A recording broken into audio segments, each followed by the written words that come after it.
Assalomu alaykum. Nargiza Hakim YouTube kanaliga xush kelibsizlar. Sizlar bilan har doimgidek Nargiza Hamzayevna va bizda yangi mehmon Go'zal Sayfiddinova. Da. Bugun biz Go'zal bilan tanishamiz. Go'zal bilan biz Registon vaqtlaridan beri o'sha tanishmiz va Go'zalning hikoyasi hamma uchun motivatsion bo'ladi deb o'yladim va menimcha sizlarga ham qiziqarli bo'ladi. O'zi motivatsiya bo'ladigan hech narsa yo'q aslida. Shunchaki odamlarni o'zi qanaqadir o'zi o'qiyotgan vaqtda menimcha o'qish o'zi motivatsiya beradi. Shunchaki maqsad qo'ysa o'sha Muhammad Haydarov aytganlaridek. Maqsadingiz bo'lsa, amallar niyatlarga bog'liq. Shunaqa. Go'zal, o'zingiz haqingizda gapirib bering, o'zingizni tanishtiring. Xo'p, men hozirda o'sha Alisher Navoiy nomidagi Toshkent davlat o'zbek tili va adabiyoti universitetida 3-kurs talabasiman. O'sha hozirgi kunda o'sha o'zbek filologiyasi fakultetida tahsil olaman. Endi o'zim keladigan bo'lsak, o'sha Registonda bilasiz, o'sha Registonda birga o'sha siz bilan tahsil olgan bilasiz bu narsa. Biz rosa bir-birimizga nisbatan dushmanlik ruhida katta bo'lganmiz. Endi dushmanlik qaysi ma'noda? Chunki raqobat bo'lardi. Juda ham kuchli raqobat bo'lgan va o'sha raqobatning natijasi o'laroq 3 yil oldin Go'zal grant talabasi bo'ldilar. O'zingiz ballaringiz, qaysi fanlarda topshirganingiz bilan tanishtirib o'tsangiz. Xo'p, demak o'sha ona tili meni birinchi asosiy fanim bo'lgan, ikkinchi fanim bo'lsa ingliz tili bo'lgan. Ingliz tili menga 63 ball berardi, ona tili menga 93 ball berardi.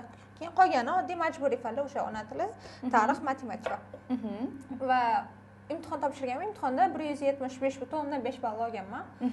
Grant talabasi bo'lganman. Молодец. 5 ta tanlagan universitetimga ham grant kirganman. Albatta, kim birinchisini tanlagansiz? Avtomatik tanlanadi unisi. Birinchisi o'zim tanlagan, o'zim o'sha xohlagan, o'zim maqsad qilgan yo'nalishga kirganman. Go'zal bilan biz bitta universitetda tahsil universitet говорю. Saladashdik, uzr. Go'zal bilan bizda bitta учебный centrda o'qiganmiz, lekin undan bitta fanlarni o'qigan bo'lsak ham, fanlarimizni har xil qilib, har xil universitetlarga topshirganmiz. Go'zal, siz o'zingizni tanlovingizdan ustamizmi? 4 yil o'zbek tilini o'qish, mana 3 yilni o'sha o'qidingiz. Arziydimi, arzimaydimi? To'g'risini aytganda, men o'ylayman, bizani jamiyatga, aynan bizani jamiyatga tilimizni o'rganadigan insonlar kerak. Bugungi kunda juda ham kerak. Nimaga? Chunki shuncha anu bo'lgan taqdirda ham bizda hali qanaqadir filologiya masalasi bo'yicha muammolar juda ham ko'p bizda. Misol uchun oddiy terminologiya yo'nalishida, misol uchun chet tildan bizga so'zlar kirib keladi. Aynan o'sha so'zlar bo'yicha misol uchun bizda muammolar ko'p. Misol uchun ba'zi bir odamlar aytadi, mana shuncha chet tildan so'zlar kirib kelyapti, lekin bu narsaga filologlar qaramayapti deydi. Va nimaga? Hozirgi kunda zamon shu darajada tez rivojlanganki, tez kirib keladi so'zlar bizga va uni ulgurish juda ham qiyin va filologlar u atamaga mos o'rniga muqobil variant topguncha bu yerda jamiyat qabul qilishga ulguradi. Masalan, shunaqa muammolar bor. Va bundan tashqari juda ham ko'p muammolar bor. Misol uchun imlo xato bilan yozadiganlar juda ham ko'p.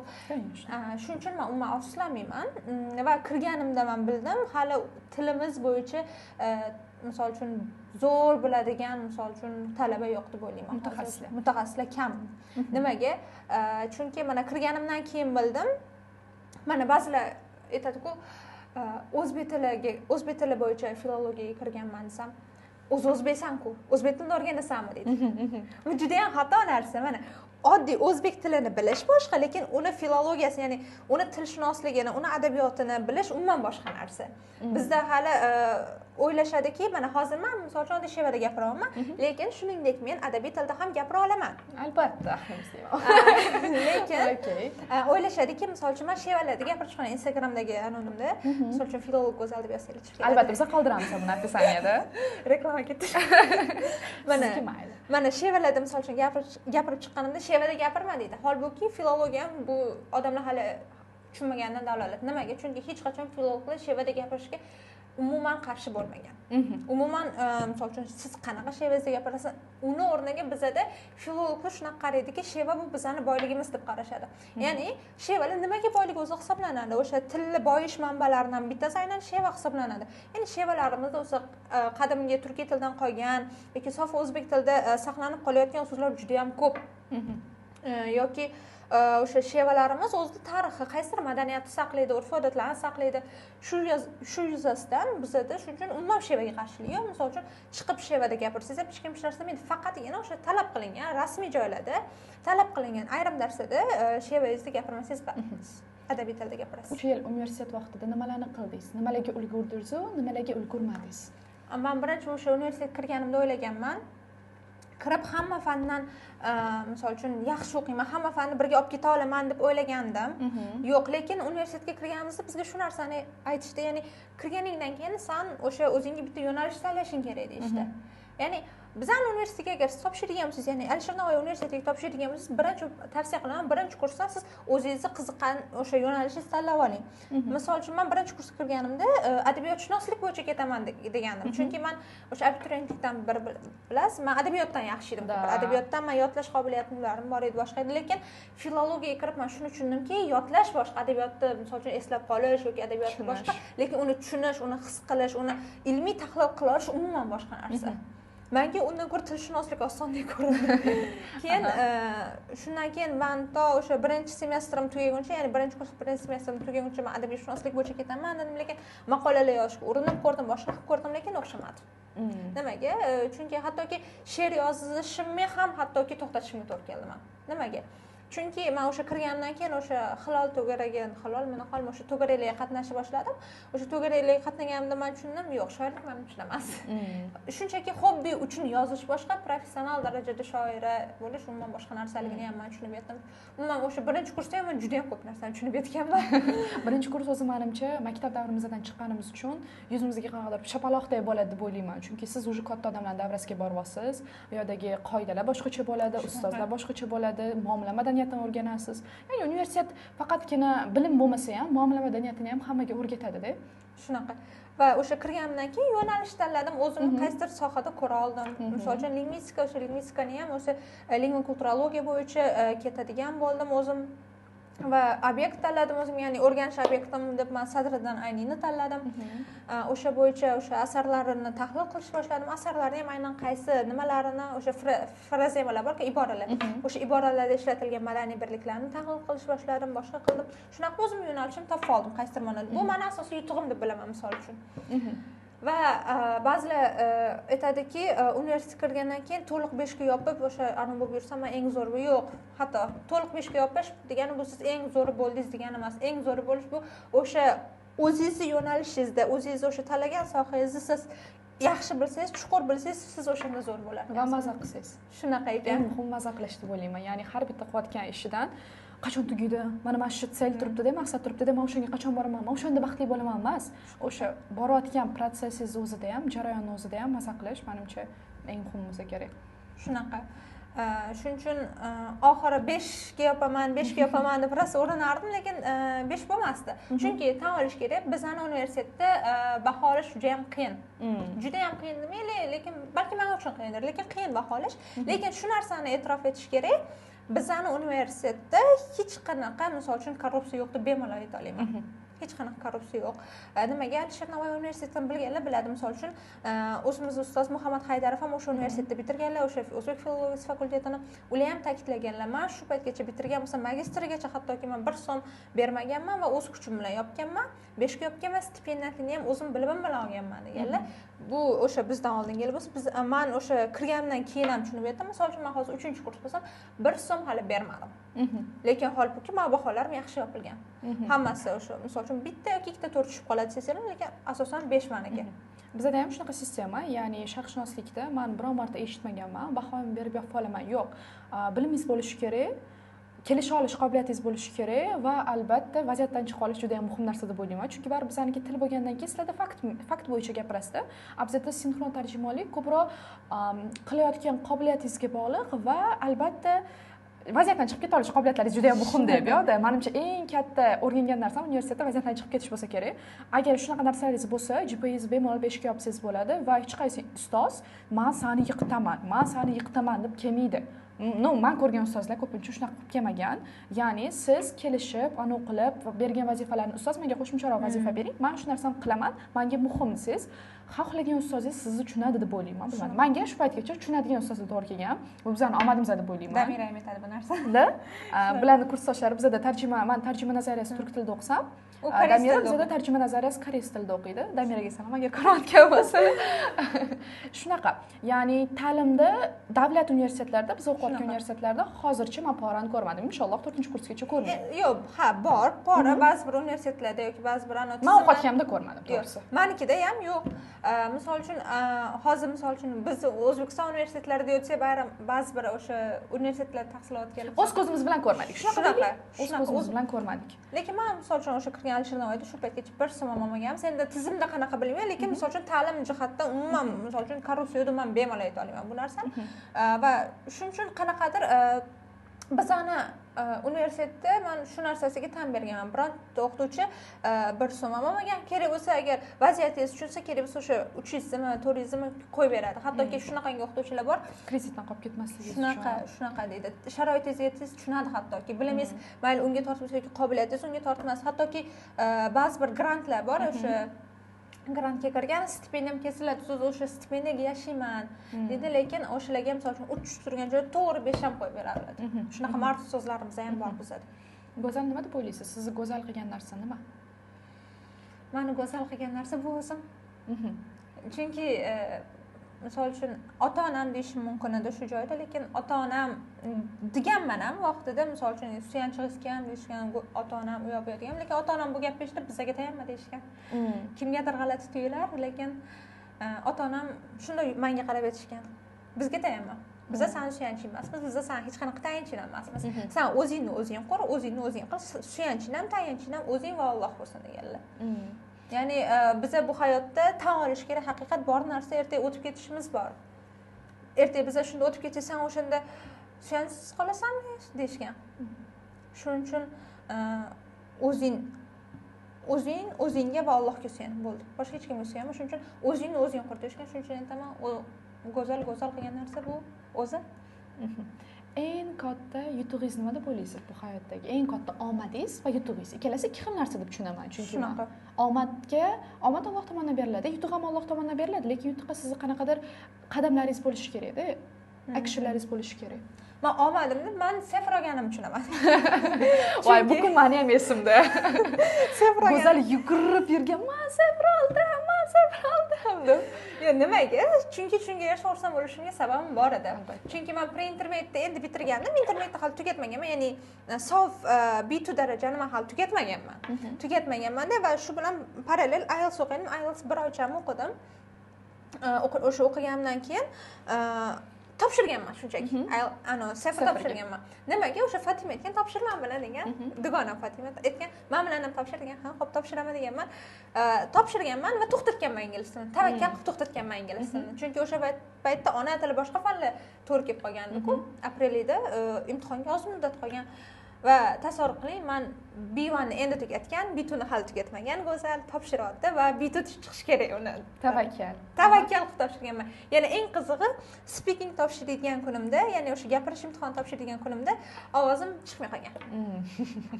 Eslayman bu mudhish kunlarni.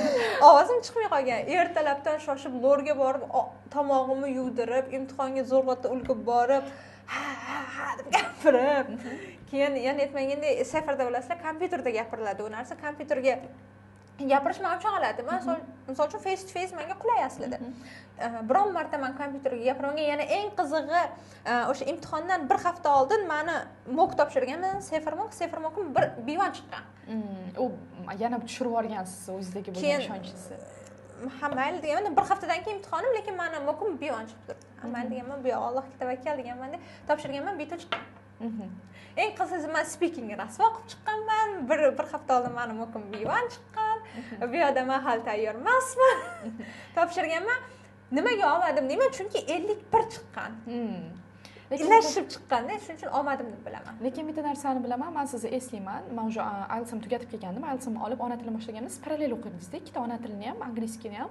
Men rosa ko'p ko'rardim. Go'zal darslar qilib o'tirardi. Hamma obedga chiqqanda ham go'zal o'tirib faqat dars qilardi. So'z yodlarni Nargiz mendan so'rang. Men buni bunday qilish kerak. Nargiz menga qo'shimcha yordam berib yuboring deganda, men o'sha paytda uxtay deganman. Mashq qizda nimadir bo'ladi, xudo xolisa, bo'ladi deb. Keyin ustozimiz ham Muhammad ustoz bizga ko'p aytardilar. Sen niyat qilgin, amalingni qilgin, inshaalloh bog'liq bo'ladi deb. Va Shahlo bilan ham bo'lgan podkastda ham aytganman, niyatga juda ham ko'p narsa bog'liqda. O'shani go'zal aytardi. Men olaman derdi. Allohga tavakkal qilardi. O'sha narsasini men juda ham hurmat qilganman va shu uchun ham men taklif qildim go'zalni. Ya'ni harakatini qiladi, qolganini Allohga topshirib qo'yadi. Hamma ishlarimizni menimcha shu narsa muhim deb o'ylayman. Ya'ni harakat qilib turib, natijani o'ziga topshirish. Chunki natijaga bizning aloqamiz yo'q-da. O'sha uyog'i Allohdan. Shuning uchun ham agar sizga hozir voy nima bo'ladi deb bo'layotgan bo'lsangiz, natijangizni qiling, niyatingizni qiling, harakatni qilish kerak. Harakatni qilish kerak-da. Kecha bizani bitta ustozimiz bilan gaplashdim, juda ham zo'r ustoz ekanlar. Kimliklarini aytmayman. Menga rol model sifatida bo'laradigan ustoz keldilar-da, men so'raman, ustoz nima shu o'tirishingizga 3 ta sabab ayting, nima? Ibodat, harakat, ilm deyaptilar. Uchalasini birdaniga olib ketadigan bo'lsangiz, hamma narsangiz o'xshaydi sizda deyaptilar-da. O'sha narsa meni hit qotdi miyamga, bilasizmi? Flash bo'lib keladi-yu. Mana shunaqa qilyapti-da, keyin deyapman. Demak, sizda o'sha narsa uchalasi ham bo'lgan va natija chiqqan. Qo'rqmanglar, qilinglar, o'xshaydi. Agar o'xshamasa ham undan katta narsa sizlarni kutyapti. Inshaalloh. Shu narsani tushunib yetdim, deganim uchun. Zo'ra shuncha uchun mana o'zbek auditoriya. Meni hate qilmanglar. Aytgancha ma'lumot uchun o'sha aytgandek bu umuman sharqshunoslikda o'qiydi Nargiza, shuning uchun o'sha anusda men ona tilchi emasman. Meni hate qilmanglar. Men kunlikda rus tilida ko'proq foydalanaman, rus tilida darsda o'taman, shuning uchun iltimos, I cannot handle it. Va ingliz tilida ingliz tili shuning uchun endi shu o'zlarini reklama qilib albatta Iron Academy. Shuning uchun hozir men desam hozir yoshda komment qilasiz. O'zi filolog, lekin deyapti. Taqlid so'z. Bu mayli, bizda o'sha ma'ruza o'tganmiz, bir kun davlat tilida ish yuritish degan fandan, davlat tilida ish yuritish degan fan o'tamizda. Ustoz ma'ruza o'tadilar, savol berdilar, men qo'l ko'tarib javob beraman.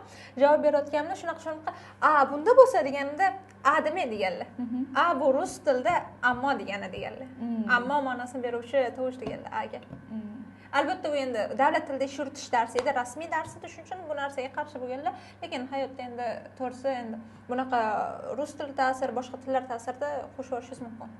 U narsani siz u narsani siz o'zingiz xohlamay qilasiz-da, chunki miyangizda u fikr aylanadi. Fikrlashingiz ham shu tilda bo'lib qolgandan keyin. Shunaqa ekan. Hech qilsanglar ham farqi yo'q lekin. Shuning uchun o'sha abituriyentligimdagi o'sha ko'p narsa o'rganganim menga universitetda foyda bergan. Albatta, chunki u toshni siz qo'ygansizda, basement qanaqa bo'lsa, ya'ni eng tagidagi g'isht qanaqa bo'lsa, qolganlari ham shunga qarab quriladi. Biz eng to'g'ri joyga tushganmiz deb o'ylayman. Ya'ni biz to'g'ri vaqtda, to'g'ri joyda paydo bo'lib qolganmiz. Vaqtida paydo bo'lganmiz. Keyin bizani anavimiz juda ham kuchli edi guruhimiz. Mana Shahlo biz bilan birga o'qigan, Damira, Go'zal, Fatima, hammamiz prям o'zimizga yig'ilgan guruh edik. Yig'ilgan guruh edik. Imtihon qilib olishganda, adashmasam sentabr boshida, ki ularni hammasi, adashmasam 99%, 100% bo'lgan bo'lsa kerak, grantga o'zlari xohlagan universitetga kirishdi va yo'nalishni ham zo'r tanlab berishgan. Masalan, sizga ham ustoz tanlab bergandilar, menga ham Muhammad ustoz, Nonyor ustoz o'zlari tanlab berganlari uchun afsuslanmaganman 3 yildan beri. Biron marta tarjima nazariyasi turk tilini ham 3 yil o'rganadim deganlar bo'lgan. O'zbek tiliga o'xshatishadi-yu uni. Lekin uni filologiyasi boshqa narsa-da.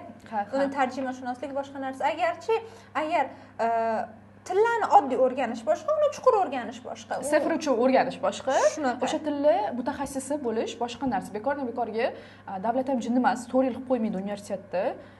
Ya'ni o'rgatadigan narsalari bordirki, 4 yil qilgan. Masalan, men hozir o'zim bemalol ayta olaman, 4 oy o'qib, BTUAP kelgan o'quvchi bilan meni oldimga qo'yadigan bo'lsa, men balkim test jihatdan yoki bo'lmasa nazariy jihatdan teng bo'lib qolishimiz mumkin, lekin o'sha narsani his qilish degan narsa bor-da, yodlash boshqa narsa, o'sha narsa nimaga bo'lishini tushunish boshqa narsa. Farqi bo'ladi bu narsani. Shunaqa, misol uchun turk tilidan vazl etish mumkin. Ko'rdim, 3 oyda safar olib chiqdi misol uchun. Lekin tarjima qilish bo'yicha o'zini metodlari bor, o'zini an'analari bor. Kerak talab qilinadigan narsalar bor, kompetensiyalar bor. Shunaqa, bu narsa juda ham katta farq qiladi, shuning uchun uni qilishgan va omad haqida gapirishdik. O'sha omadim ingliz tili. Va yutug'im deb men universitetda bilaman albatta va she'r kitoblarim chiqqan, o'shalarni bilaman. Yutug'im deb she'r kitobi bilaman, chunki she'r kitobi uchun mayli o'sha bolalikda bo'lsa ham qanchadir o'sha mehnat qilganman, she'rchalar yozganman, keyinchalik yozmay qoldim.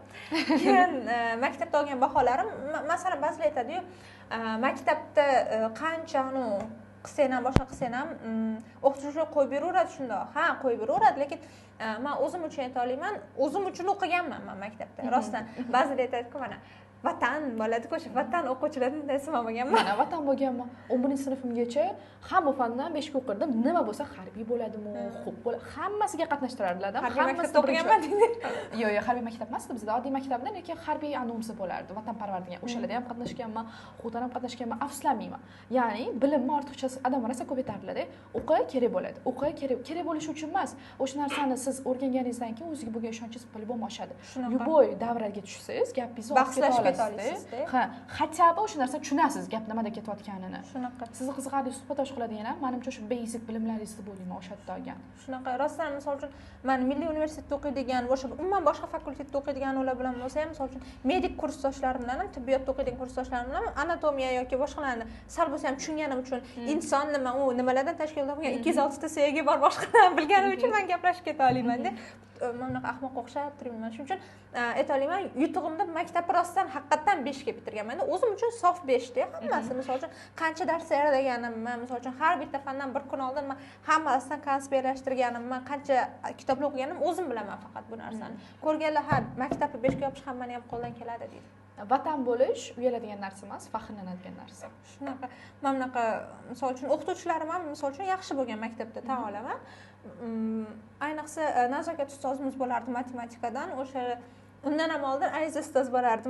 Biz do'ppi kiyardik, ma'lum bir vaqtlar maktabimizda o'sha do'ppi kiygan vaqtlarimiz bo'lardi. O'sha vaqtda men 7-sinfdan doskaga chiqqanmiz. 7 yoki 6-sinfdan kasrlar mavzusi edi.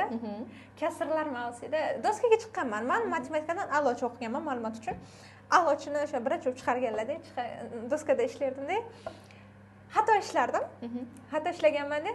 Do'ppimga urardilar meni. Ana do'ppim mana turadi-yu. Keyin o'sha do'ppimga urib, men kasrlarni mana haligacha zo'r ishlay olaman men. Menda ham shu. Chunki haqiqatan o'qiganman. Undan keyingi misol uchun nazokat ustoz, biyosot ustozlarim ham zo'r o'qitishgan. Shuning uchun men yutug'imni bemalol maktab davrimda ayta olaman, chunki haqiqatan yaxshi o'qiganman. Lekin eng omadli davrim maktab bo'lmasa ham, chunki nisbatan misol uchun sinfdoshlarim bilan yoki boshqalar bilan kelishmagan vaziyatlarim juda ham ko'p bo'lardi menda. Biroz vatan o'quvchilarni ko'pchilik yoqtirmaydi o'zi maktabda. Uy ishini eslatadi, boshqa qiladi. Rostdan ham o'qituvchilar tushib ketayotgan vaqtlarda rostdan ish bermadingiz. Shunaqa o'quvchi. O'sha biskitga bo'ladi. Shunaqa. Keyinchalik aytmay qo'yganman, lekin to 8-sinfligimgacha men uy ishini eslatardim.